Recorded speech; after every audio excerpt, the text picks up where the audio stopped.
દાંતીવાડા તાલુકા પંચાયત માટે ભાજપનો મેન્ડેટ જાહેર, પ્રમુખ ઉપપ્રમુખ સહિતના હોદ્દા માટે નામ નિશ્ચિત।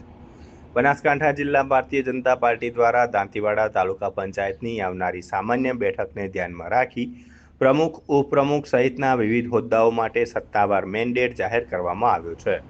દાંતીવાડા તાલુકા પંચાયતની સામાન્ય બેઠકમાં એજન્ડા મુજબ હોદ્દા અધિકારીઓની પસંદગી માટે જિલ્લા ભાજપ અધ્યક્ષ કીર્તિસિંહ વાઘેલા દ્વારા મેન્ડેટ આપવામાં આવ્યો છે।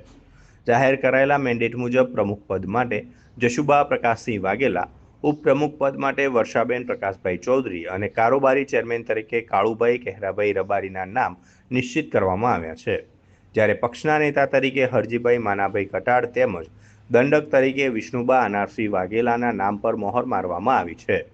આ ઉપરાંત રવિવારે પ્રમુખ અને ઉપપ્રમુખ પદ માટે ઉમેદવારી નોંધવાની પ્રક્રિયા પણ યોજાઈ હતી, જેમાં પ્રમુખ પદ માટે જશુબા પ્રકાશસિંહ વાઘેલા દ્વારા ઉમેદવારી નોંધાવવામાં આવી હતી, જ્યારે ઉપપ્રમુખ પદ માટે વર્ષાબેન પ્રકાશભાઈ પટેલ દ્વારા ઉમેદવારી ફોર્મ ભરાયું હતું।